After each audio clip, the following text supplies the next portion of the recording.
In the last few lectures, we've been looking at a few different arguments for the existence of God or for the position of theism. And now in this lecture, we're going to be considering an argument for the position of atheism, which is sometimes called the problem of evil. But before we jump into that argument, I think it might be helpful for us to step back for a moment and just consider how we might build a case either for theism or for atheism. Now we've been considering how you might build the case for theism, so now I want to just for a moment, think about how we might argue for atheism. And there's two general ways that you could do this. You can present the default case for atheism, which we've briefly considered already. This starts with the idea that atheism is not a positive position, but rather is a lack of belief in God. And if you accept that idea, then to argue for atheism, what you need to do is provide objections to the arguments for God's existence, such as the ontological argument that we considered a few lectures ago, the cosmological argument, and the teleological argument. Now, if an atheist can show that these arguments fail, then that provides a default case for atheism. Now, again, this is based on the idea that atheism is a lack of belief and not a positive position. But of course, as an atheist, you could also try to provide a positive case for atheism. And when you do this, you're putting forward arguments for the atheist position. And if that is able to be accomplished, this provides a situation where the theist needs to offer a response to those arguments. And one of the arguments that we're going to be looking at now, positive case for atheism, is the problem of evil. Now, the problem of evil could really be expressed in two ways. You might say that there's two different arguments that are a problem of evil. There's what's called the logical argument, and there's what's called the evidential argument. The logical argument states that the traditional attributes of God are logically inconsistent with the existence of evil. Now, if a theist wants to argue against this, then they might try to provide what's called a defense. So when you're providing a defense against the problem of evil, really what you're trying to do is you want to show that there's no logical inconsistency between there being evil and there being a God with the traditional attributes. So that is a defense against the logical argument. But there's also another problem of evil called the evidential argument.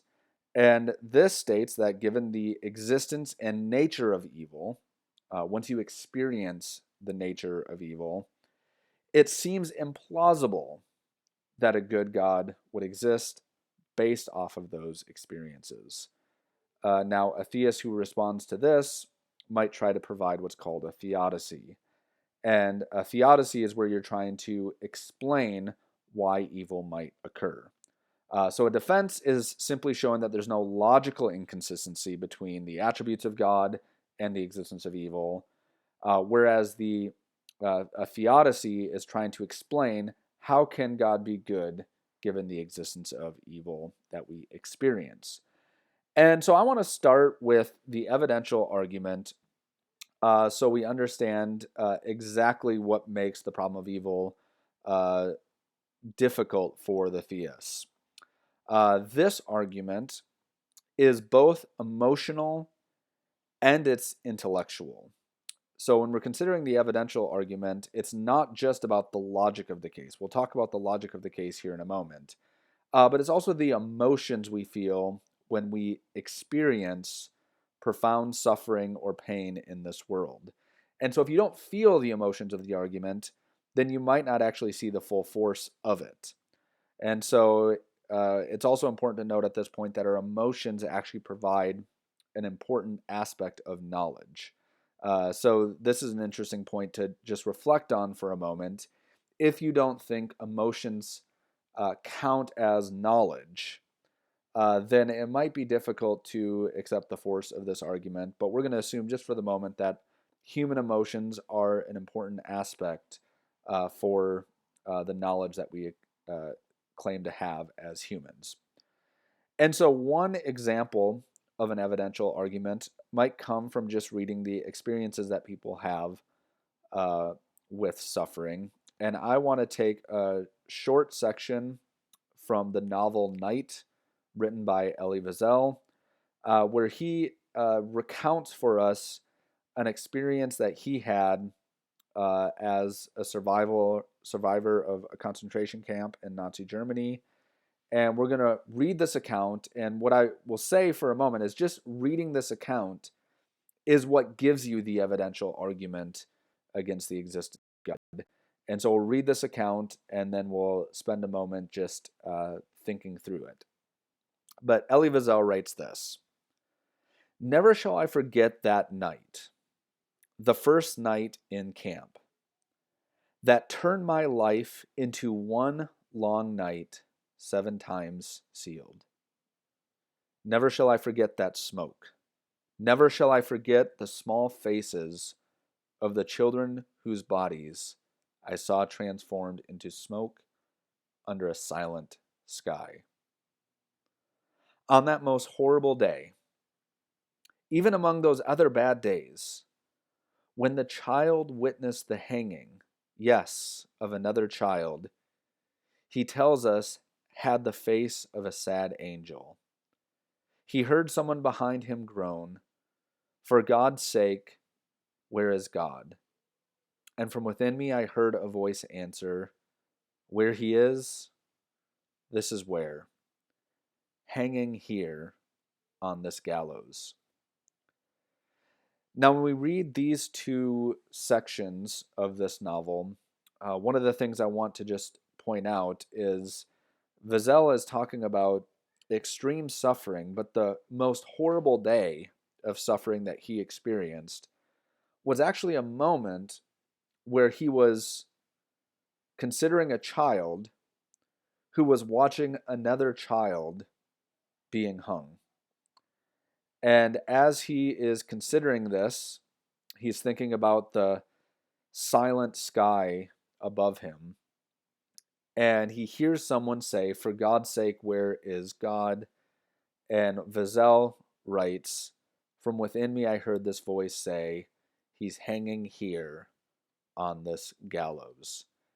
In other words, this is an experience where he lost faith. It's the death of God in this experience. When you experience such profound suffering, you wonder how God could exist and look down at what's going on with indifference, with being completely unwilling to intervene.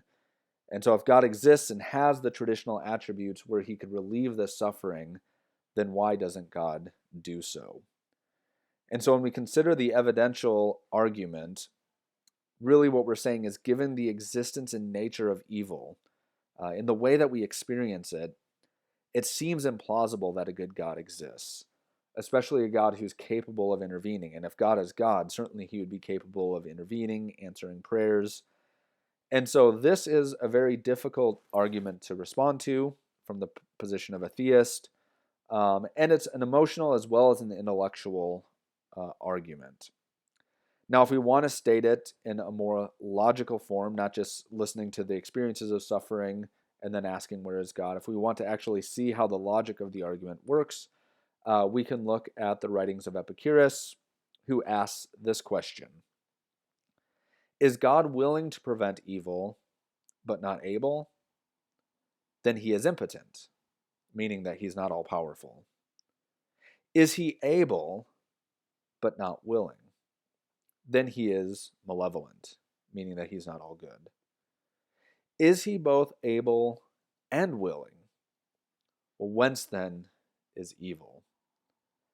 Now, if we want to state this argument into a syllogism, we can turn to the writings of J.L. Mackie, who provides this logical argument. Premise 1, God is omnipotent and omniscient. Premise 2, God is wholly good or omnibenevolent. 3, evil exists. 4, if God, who is omnipotent, so omnipotent means all-powerful, omniscient meaning all-knowing, and omnibenevolent exists, there would be no evil, or at least no unnecessary evil in this world. 5, but there is evil, and seemingly unnecessary evil in this world. And if you want an example, you can just go back to the passage that we read from Night.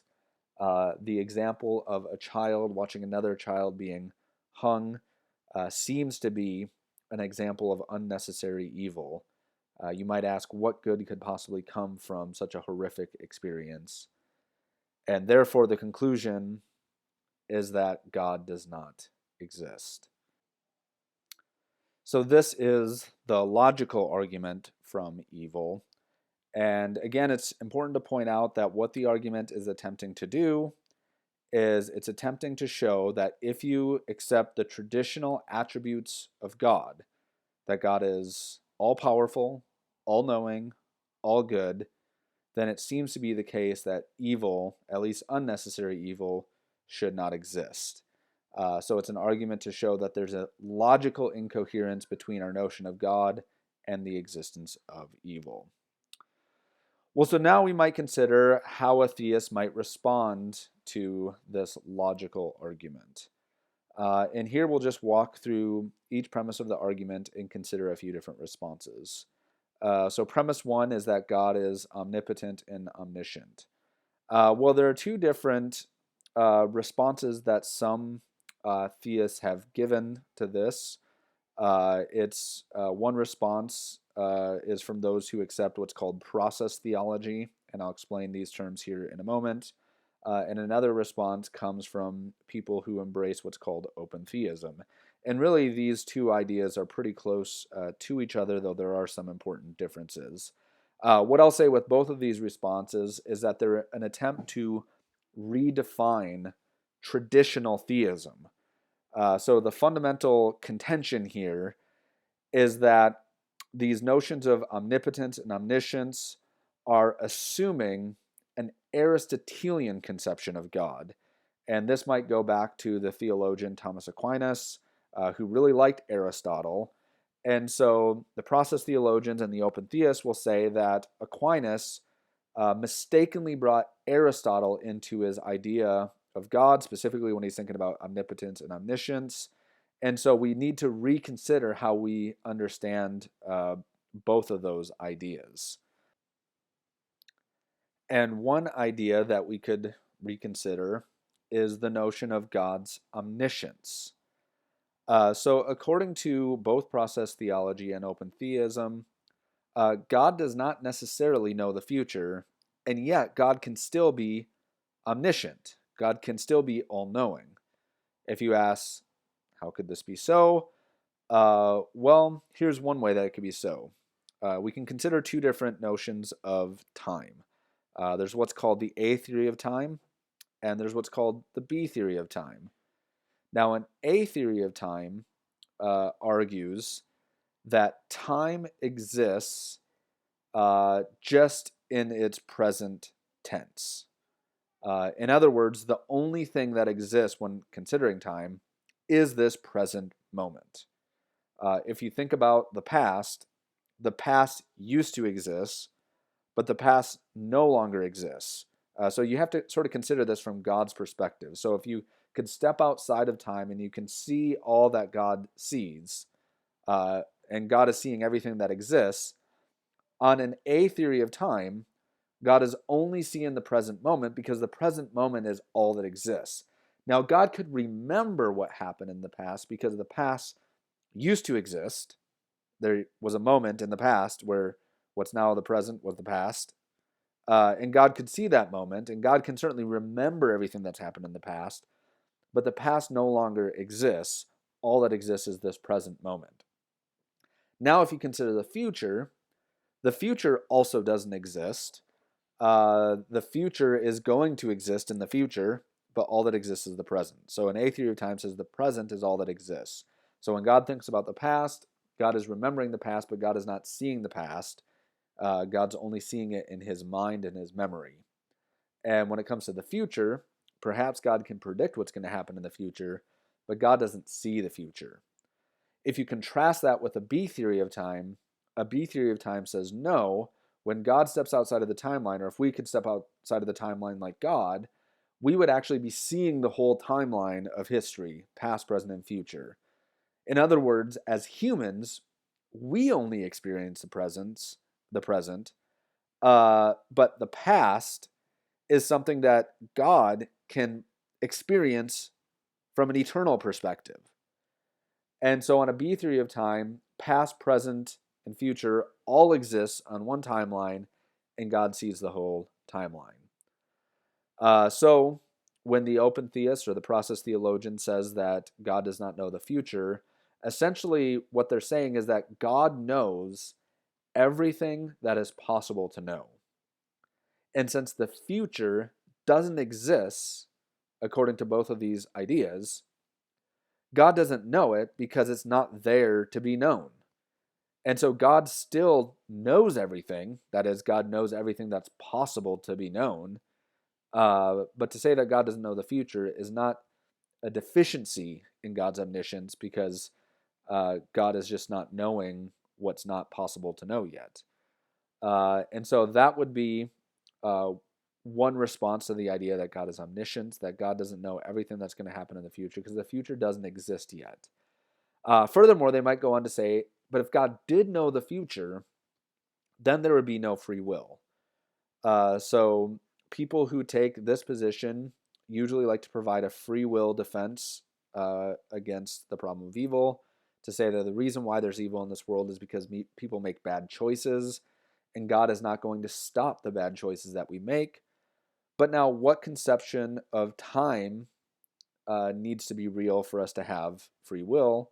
Well, the process theologian and the open theist will say an A theory of time needs to be our conception of time for there to be free will.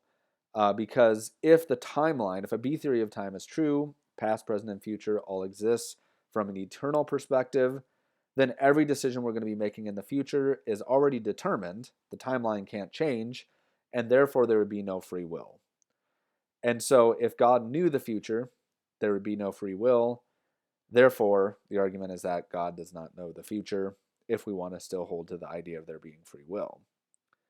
And so again, to state that God is omnipotent and omniscient is simply to say that God can do or know anything that is logically possible to know.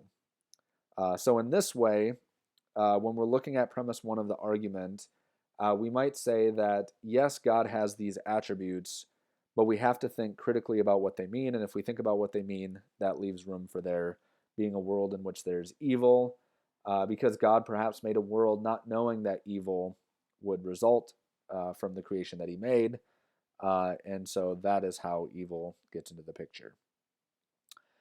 We could also look at premise 2, the notion that God is wholly good. Now, of course, you could deny this premise, and if you deny this premise, then you have no problem of evil to respond to. But I'll just point out that the three major theistic religions, Judaism, Islam, and Christianity, all agree on the idea, typically agree on the idea that God is wholly good. But of course, if you deny this premise, then there's no problem to be solved. 3, we could look at the idea that evil exists. And again, the three major monotheistic religions agree that evil does exist. But if you ask, what does it mean to say that evil exists? Well, there's typically two different ways of thinking about evil. We could consider what's called moral evil. These are the bad things for which humans are responsible. So that would be moral evil. And this is where the free will defense sometimes becomes an important defense to consider. But of course, there's also what's called natural evil. And this is where bad things happen for which nature is responsible. So here you could think of cancer. We could think of COVID-19. We could think of tsunamis, any natural disasters that happen that causes suffering. That would be considered natural evil. So that's premise 3. Well, what about premise 4? Well, now we could provide two defenses against premise 4, and these defenses are really similar. 4, we could just rewrite to state something like this. If God exists, and here we're thinking about God with the traditional attributes, omniscience, omnipotence, and omnibenevolence. So if that God exists, there would be no evil in the world, but now we're modifying the premise to state unless there existed a good reason to permit evil. So now if we just modify premise 4, then actually you don't have a logical problem of evil anymore. Now that doesn't mean that we know what that good reason is. All this is stating is a defense. So remember, it's not a theodicy, it's a defense. So defense is just an attempt to show that there's no logical contradiction between the traditional attributes of God and the existence of evil. And so here, if there's a good reason for God to permit evil, then it seems like the logical argument falls. There's another defense that we can consider that is slightly more specific than defense 1, and that is what's called the free will defense. And here, rather than modify premise 4, we might add a sub-premise, proposition 3a. So if we add this into the argument, it gives you a possible reason for how a God with the traditional attributes could exist while evil also exists. And this proposition states that it is logically impossible for God to create free creatures and guarantee that they will never do evil. And this argument is stating a specific reason why evil might exist. Now, it's not stating that this is the reason. It's just stating this is a possible reason for why evil exists. It's because God wanted to create free creatures, and if God creates free creatures, then they have the opportunity to do what is evil. And so that explains how evil gets into the world. But if God wants to create these free creatures, he can't at the same time guarantee that they'll never do evil, because to guarantee that would be to guarantee that they're not free creatures. And so this is a second defense that could be given to the logical argument. Now, we could move from here to what is called a theodicy. So again, the distinction between a defense and a theodicy is important to keep in mind. A defense is just showing that there's no logical contradiction between God existing and evil existing. But a theodicy is where you're trying to give a specific explanation. Now, this free will defense can be turned into a free will theodicy, where you simply say, this is the reason why pain and suffering exists in this world.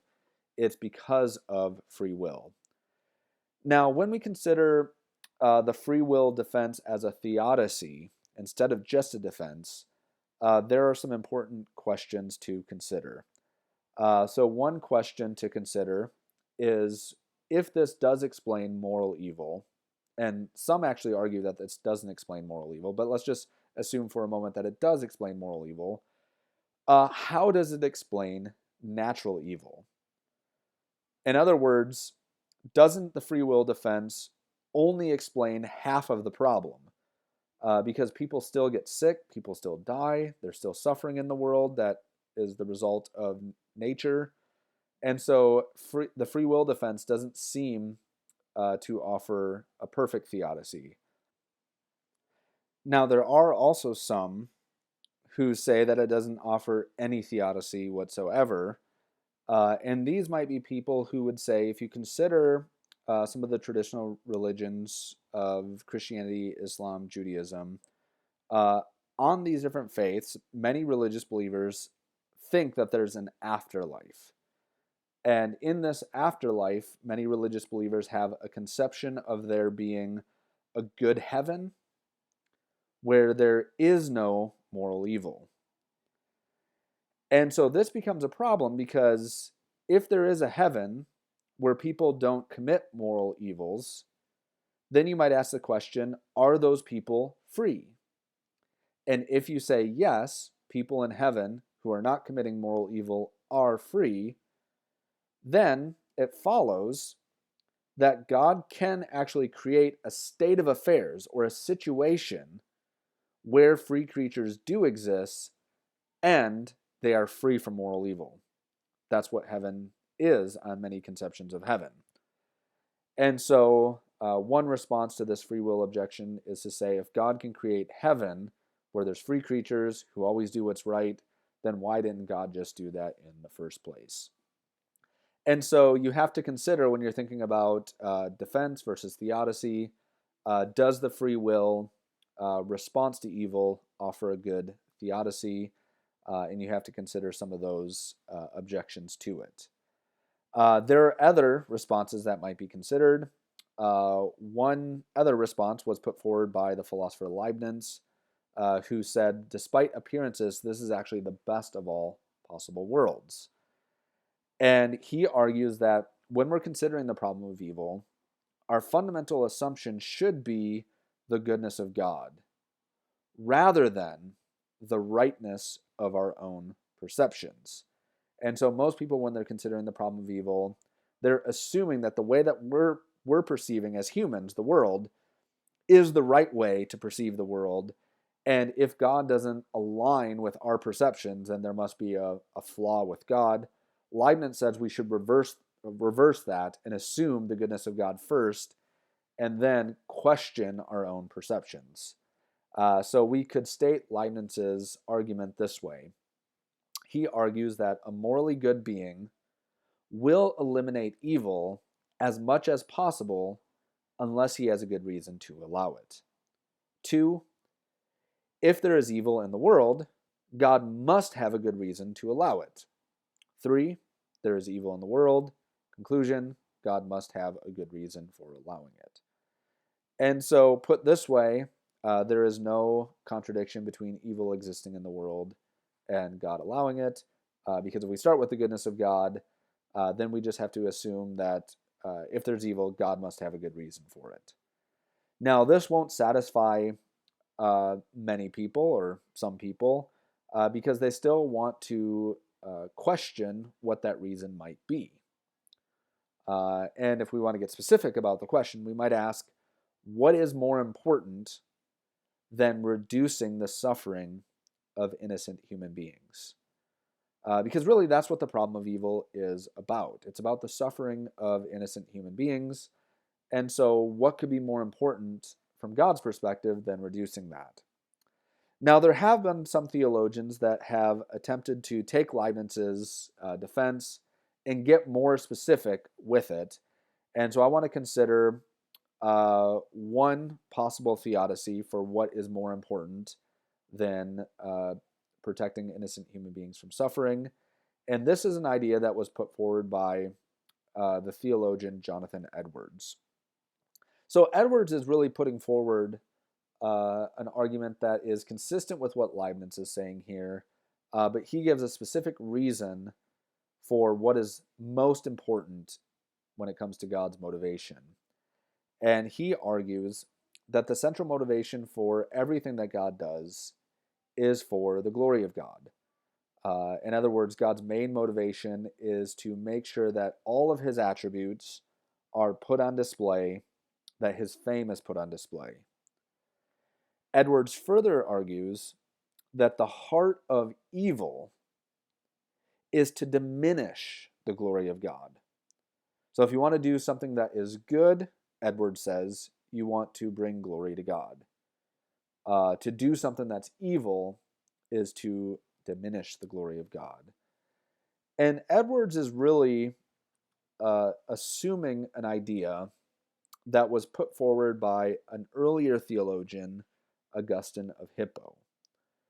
Now, when you consider Augustine's theological approach to ethics, it really starts with the centrality of God being the most significant moral value in all of reality.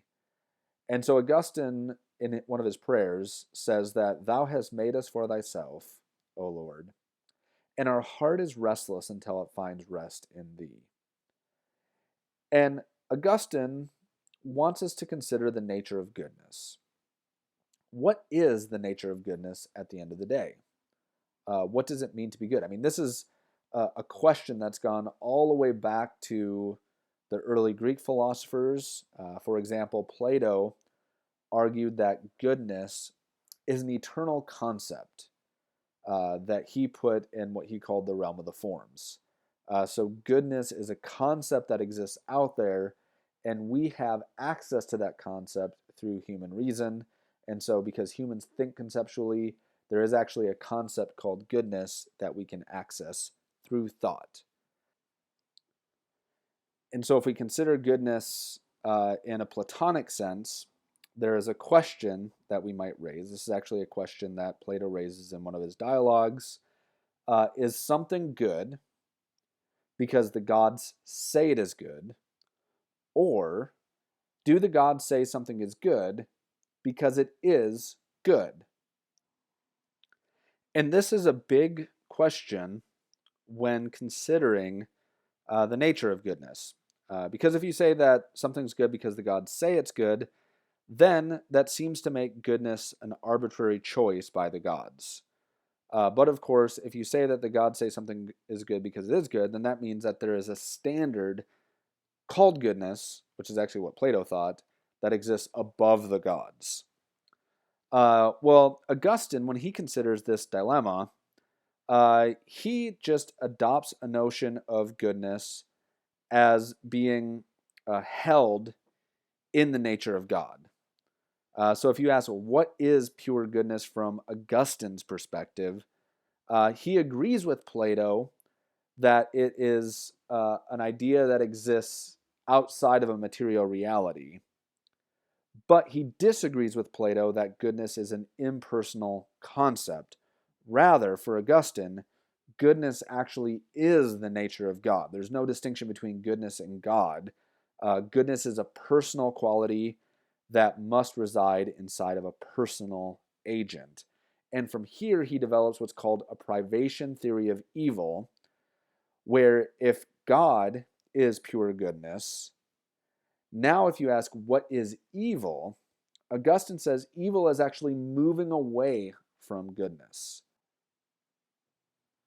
This is actually the way that Augustine understands this famous story in the book of Genesis, where God comes to Adam and he says to Adam, you can eat from any tree in the Garden of Eden except for the tree of the knowledge of good and evil, for in the day that you eat of that tree, you shall surely die. Well, then, as the story goes on, you see that Adam and Eve both eat from the tree of the knowledge of good and evil, and Augustine wants to consider what the sin was that they committed.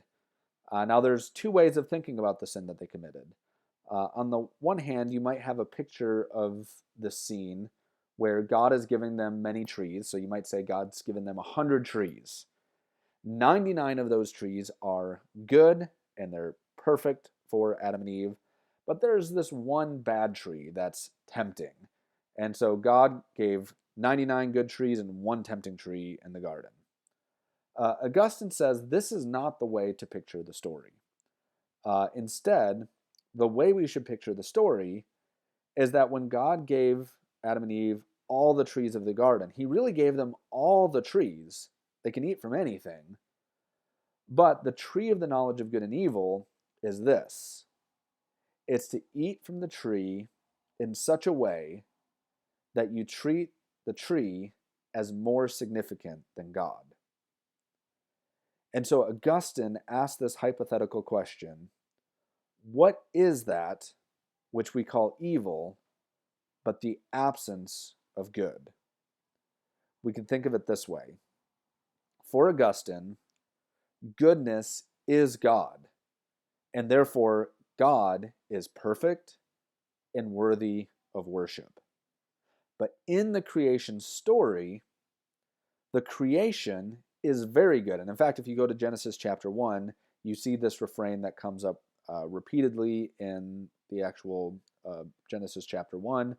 And Augustine says he notices that the refrain that comes up is that God saw what he created and said it's very good. But Augustine points out, God never calls the creation God. It's very good, but it's not God. And so if you ask, what is sin or what is evil? Evil, according to Augustine, is preferring the creation over the creator. It's preferring creation over God. That's what it means to eat from the tree of the knowledge of good and evil. It's to eat from the tree in such a way that you want the tree more than you want God. And in fact, he has some biblical support of this view. So one famous example comes from Jeremiah chapter 2, where the Lord said, "My people have committed two evils." So now here you're getting a definition of evil. Number one, they have forsaken me, the fountain of living waters. So Augustine points to this and says, this is evil number one. God is like a fountain of living water. People have this thirst. Our hearts are restless until we find rest in thee, he says in his prayer. And so if you want your thirst to be quenched, you have to turn to the fountain of living waters. But the evil, according to Jeremiah, is that people have turned away from the fountain of living waters and instead have hewed out broken cisterns for themselves, broken cisterns that can hold no water. And so, Augustine says, evil is turning away from God and turning to the broken cisterns of this world for your soul satisfaction. And what this means is that if God creates anything, then there is, by necessity, the opportunity for evil, on Augustine's view. Because for God to create anything, God is not creating another God. God's creating a creation, and even if that creation is very good, that creation will never be God. And if there's an opportunity, Augustine would say, if all God created was you, then there would be you and God. And evil would be to prefer yourself over God. That is the very nature of evil. Now we can go back to Edwards. Edwards agrees with Augustine on all of this, but then he asks a further question. Why didn't God create humans who would always prefer God over the creation if that, in fact, would be the good thing for humans to do? And here is Edwards' answer. Edwards says, to prefer God is to actually to know God. And what it means to know God is to know the various attributes of God. And so he says God has all these perfect attributes that are available for us to know. So one attribute would be perfect love. So God has a perfect love, and if we want to know God, then part of knowing God is knowing God's perfect love. God also has perfect justice, and so part of knowing God is knowing God's perfect justice. God also has perfect grace, and part of knowing God is knowing about that perfect grace. God has perfect mercy, and part of knowing God is knowing perfect mercy. So God has all these attributes, and we could list out more. But if you think about these attributes, Edwards says, if you think about love, it's one thing to know God's perfect love when God is loving that which is lovable. But you have a whole new experience of God's love when you're experiencing God loving that which is not perfectly lovable. When God loves the unlovable, it's actually a greater display of God's perfect love. God might have perfect justice, Edwards says, but it's one thing for God to possess perfect justice, and it's another thing for God to display perfect justice. And so you have to consider a view of the world then. If God is to display perfect justice, what kind of world must we have for God to display that justice? And the same thing is true with grace. God could have perfect grace, but what type of world would it take for God to display that perfect grace? Now, we could list out more attributes, but what Edwards is saying is that the reason God permits people to sin or to do what's wrong is so that God's perfect attributes would be on display. He actually argues that this is the most loving thing that God could do. Because if it's the case, as Augustine says, that the way that our souls are satisfied is to be satisfied in God or to rest in God, then the way that that happens is for us to know God's to know God and to know his perfect attributes, but we can't do that if his perfect attributes aren't on display. And so Edwards says God permits sin so that his perfect attributes can be on display, and that is the expression of love. And here he turns to different statements that exist in the Bible. For example, greater love has no one than this, that someone lay down his life for his friends. Now, this statement is something that wouldn't exist in a world where there's no opportunity to lay down your life. So, in a world where there's no suffering, where there's no death, you can't have a statement like this. And so, this is Edwards' view of the reason for why God might permit evil. Now, there's other reasons that we can consider. You might not find that one persuasive, but I think it would be helpful to just recap again the argument that's being made. So when it comes to the logical argument for God's existence, what the atheist is trying to do is to show that the traditional attributes of God are logically inconsistent with the existence of evil. Now, a theist who wants to respond to this might try to provide a defense. And so all you're doing in a defense is just showing that there's no logical inconsistency. But if you do this, there still is a problem, and that is the evidential argument, where you consider the existence and the nature of evil. And once you consider those things, it seems implausible that a good God exists.